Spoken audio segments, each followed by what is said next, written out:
We are live with the Holler Professional Production Studio here in Breathitt County, Kentucky, and always a privilege to work with my colleagues who are digital engineers and being able to do this remotely on site. And I am joined by a friend who I have a lot of experience with, who is a senior HVAC technician. His name is Marcus Combs. Marcus, tell our audience, students in our region, what HVAC stands for. They may not even know. They may know part of it. HVAC stands for heating, ventilation, air conditioning, and refrigeration. Okay. Yeah. Heating, ventilation, air conditioning. And R, there's an R in there. Oh, there is. For refrigeration. Refrigeration. Young people, this is a great career pathway. There's a lot of good money to be made, lots of work to be done. If your HVAC system ever goes down, let me tell you, it's not an inexpensive proposition. And depending on where you're at in the world, it may be difficult to find a technician to come and work on your unit because they are so busy.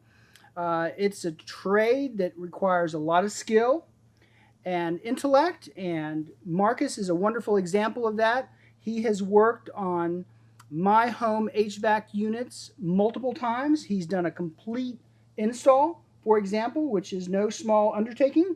Right. It took about a whole day, and you had, I think, one apprentice working with you that particular day a few years ago. So, nothing but good things to say about Breathitt Mechanical, and Doug Minix is the owner. He couldn't be with us today because the employees here at Breathitt Mechanical are scattered all over the service region. Yes, you don't just do work here locally in Jackson, Kentucky. No. You're all over the place. This is a big operation. As you can see by the backdrop, we're in Breathitt Mechanical's warehouse. So Marcus, as one of the senior technicians here, is going to kind of walk us through what this place of business is all about, etc., etc. So let's start with, how many years have you been in the HVAC business as a technician? I've been here for 17 years. Started out as a helper, probably 4 or 5 years, and moved up to service, and then dabbled into some installation work, duct work. Then now I currently do both. No, wow. Service and install. Service and install. So it's busy. You really learned this skill, this career and technical education trade, by experience, more so than anything. If that's incorrect, that is right. The experience is the best thing you can ever have in your life. It's very good to go to college, technical college, and learn it. It's good to get the basics out of the way. Mm-hmm. And then when you jump into it, it's a whole different world. You learn a lot faster. Which I always learn hands-on. Mm-hmm. So I'm really not that good in books and stuff, but physical work I can do a lot better. And it's very sophisticated work too. Very, yes. And very intricate. So the experiential portion of the HVAC business is critical. I suspect that you have some students off and on who do some cooperative education work with you from the local area technology centers, whether out of Lee County or Breathitt County. Yes? Yes, we do. We haven't had none in a couple years, but we do get them occasionally. Okay. There's not a whole lot of people that does this trade, which would be nice to see a lot more.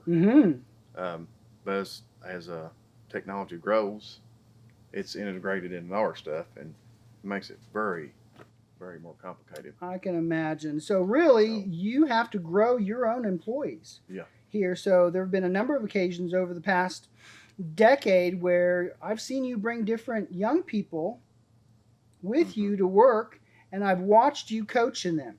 Yeah. From taking it off your truck to actually doing an install. Or a service.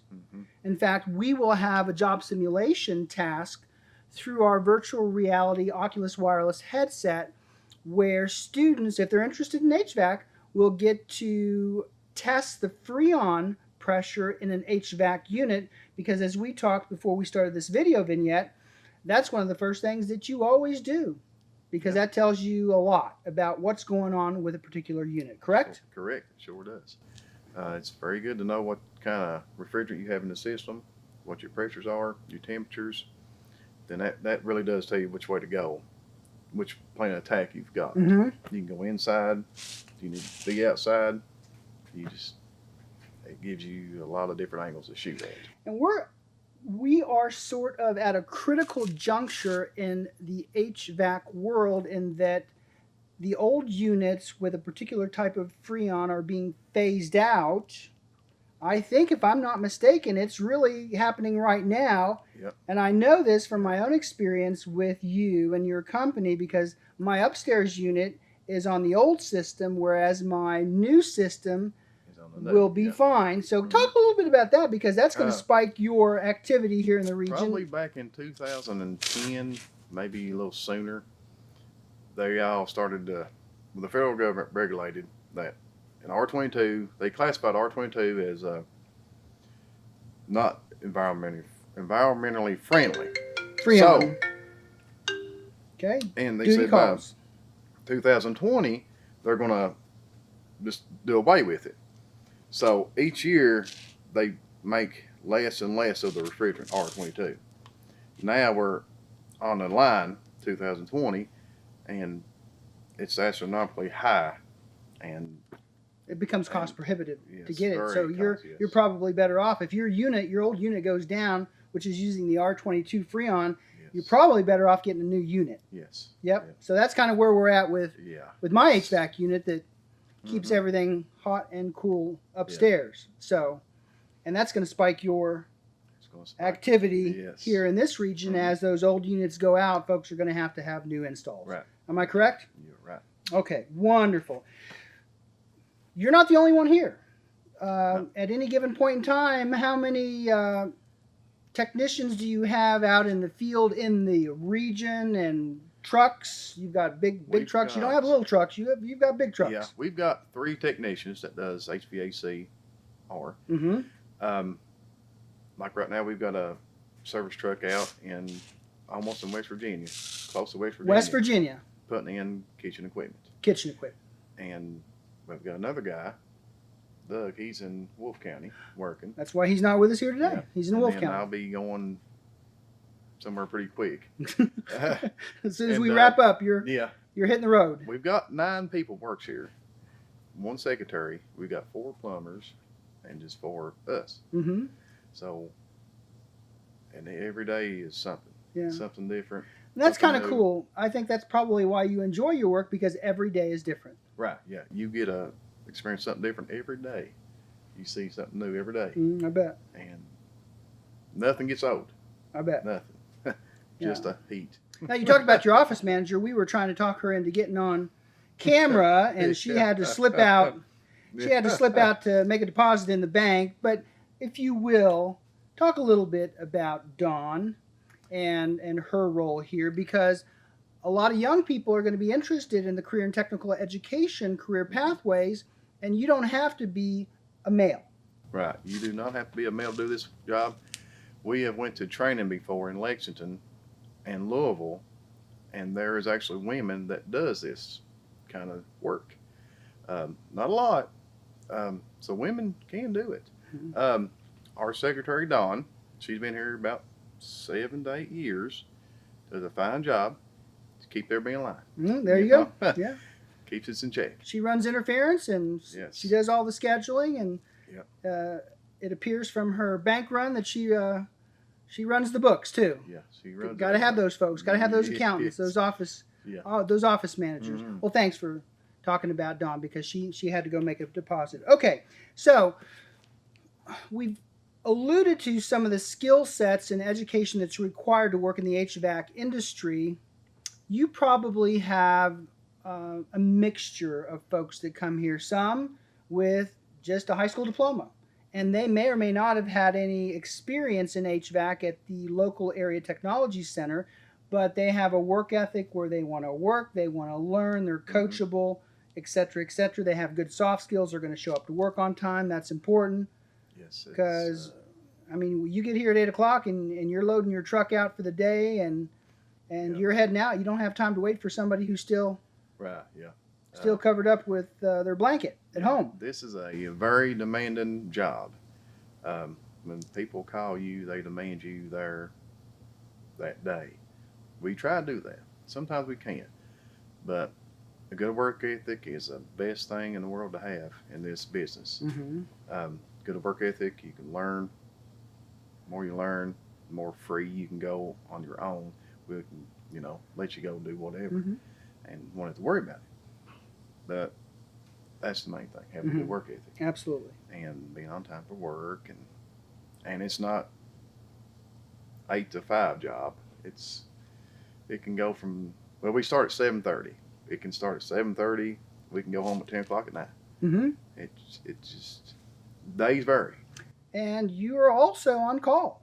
On call. And you have your days where you're on call 24/7 pretty much. Yep. If a system goes down in a temperate climate like Kentucky's, and folks are without heat or AC, it costs a little bit more, but let me tell you, it's worth it, because I've made that call before. And it's worth every penny to have Marcus from Breathitt Mechanical, who's an HVAC senior tech, come to my house at 8 o'clock at night, because nothing's happening. Right. Then we've got a lot of commercial customers out there that really depend on air conditioning, like computer systems. So they can call at 4 o'clock in the morning. We have to be right there. Yeah. And they think a lot about that. I bet. They love it, But we have a few customers that demand AC 24/7. I can understand. So that's just crazy. I'm sure that's just part. Fortunately, you're not on call every day. No. You kind of spread it around. Everybody rotates, huh? Yeah, you have to. I bet. So, given the different levels of experience here, your skill sets that you bring to this workplace, your certifications, your education, et cetera, what kind of salary range are we looking at? Probably minimum wage all the way up to. You've made a living doing this. Yeah. You've got a family. Yes. It's not like you're a single man, with a bunch of disposable income. Right. You got bills to pay, right? Yeah. Your wage started about minimum wage. You can go all the way up to $15 an hour, if not more. Yep. Just depends on if you really want it. That's the main objective, if you want it. And then you'll see things get better. There you go. So that's great. Talk a little bit about benefits before we adjourn. Benefits. We do have health insurance. We got retirement. Fabulous. And vacation. And then holiday. We was off Memorial Day. Okay. We're off Thanksgiving. Grant you there's call still, but Sure. we all pitch in on them vacation days or holiday days. You probably have sick days too. Yeah, we got sick days. Okay. So vacation, sick, health insurance. There's a lot of perks to working on this. Yeah. Mr. Doug Minix has put together a wonderful place of business. Yes, a well-oiled machine. Yes, it is. And it's been around for a long time. And as you can see from this warehouse, there's a lot of work that gets done from day to day, week to week, year to year. And so we appreciate all that you do as Breathitt Mechanical, as a senior technician in this region. Really appreciate you. And so with that, I'll ask you before we adjourn to give a little shout out. Tell folks that, to call, give them the number, and if they need some HVAC support, service. 606-666-4313. We'll be happy to take care of your needs at any time of the day. And young people, this is always a great place to come and intern and see if this is a career pathway that you would like to pursue moving forward. Marcus, thank you so much. Thank you for your leadership. Appreciate it. And we'll holler at you later.